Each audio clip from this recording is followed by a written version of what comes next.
Hello, everybody. Hey, welcome to winter. Oh, yeah.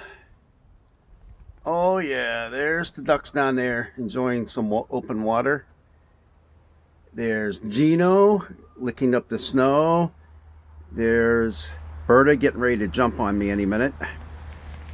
Hey, it's all right. It's going to be Christmas. I'll put up with it for now. But, hey, you know what else it is? That's right. Coffee Shop Thursday. How you like that mug, huh? Look at that. All Christmassy. Say, you're all gathered together with your family, your friends, and whoever decided to come out to the local coffee shop, and you're talking about the scripture passage that is coming up for Sunday as the gospel reading, and you also talked about it in Bible study.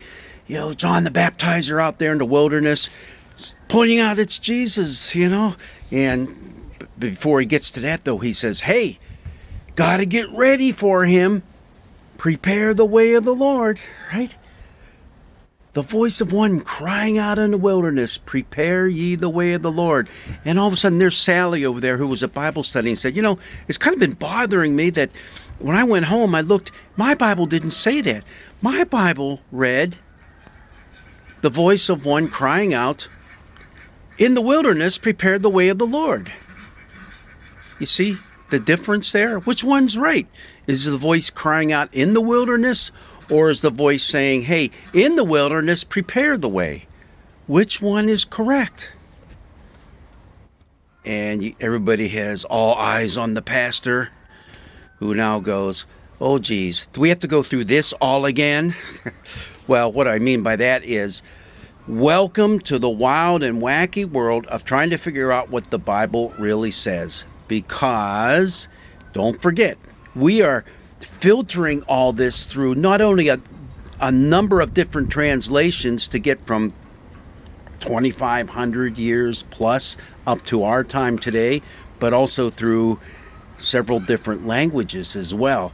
The Hebrew and the Greek being the original ones. Now, this passage that's being quoted is from Isaiah, so you're way back there in the 5th, 6th century BC. And remember, Hebrew, when it was written down, didn't have any vowels. So let's do this. Take a look at that. And what do you see? You see the test that you're about to have when you go to the hospital next week. No. It's not a CAT scan. But what is that? It's CT. Remember, Hebrew doesn't have any vowels. Is it cat? Or is it something else? Is it, I slept on my cat? See, I don't think that's what it is. I think it is, I slept on my cot. Well, how would you know the difference? You know the difference because of context. So if you have a bunch of grandkids who are running around and they're yelling and they're screaming and they're all happy, and grandma says, hey, I slept on my cot, well, you know that's what it's all about. But if they're all running around, they're crying and they're sad, it's because grandma said, I slept on the cat. Cat, cot. It's all about context.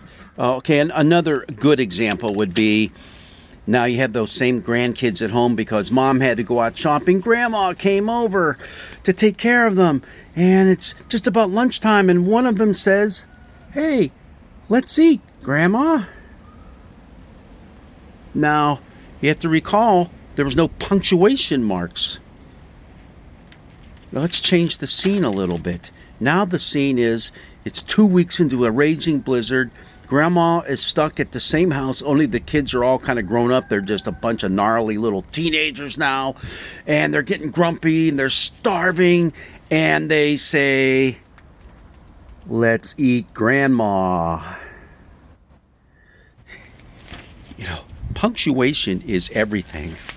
But in the Greek and in Hebrew, there often wasn't any punctuation, not till much later. There weren't vowels, there wasn't punctuation, it was all added on to help us out who aren't proficient in those ancient languages. And in fact, those ancient languages were in disuse by then. So they're trying to put in the vowels, put in the consonants so we have an even flow and we don't have to worry about really working with context.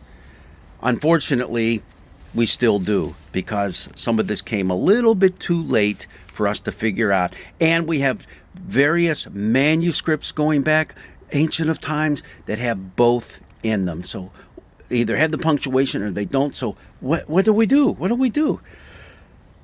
The voice of one crying out in the wilderness, prepare the way of the Lord.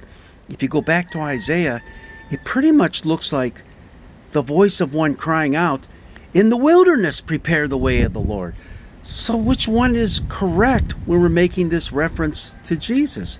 Well, the answer is, we don't really know. It could be either one. And either one opens the way for a very interesting and unique interpretation.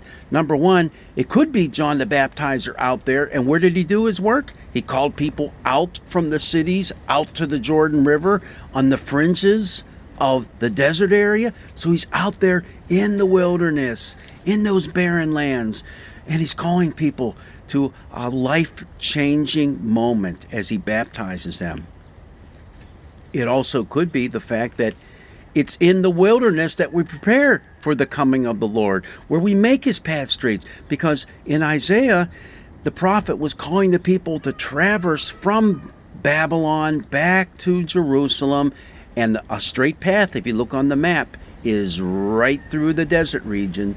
Now remember what happened when the people under Moses came to the promised land. Well, that was a pretty gnarly trip through the desert. This time, hey, we're going to make the way easier. We're going to make the path straight. And it's going to be a pathway that not only the people would take, but Yahweh himself would be leading them. So don't fret. Grab your cup of coffee. Enjoy this weather. I just got a nice little patch of snow blowing my face from the winds that are starting to kick up. Because after all, hey, we've moved into winter, folks. And the weather outside is a bit frightful. But let me tell you, I'm about to go in where it's so delightful. Hopefully you will too. Have a blessed day.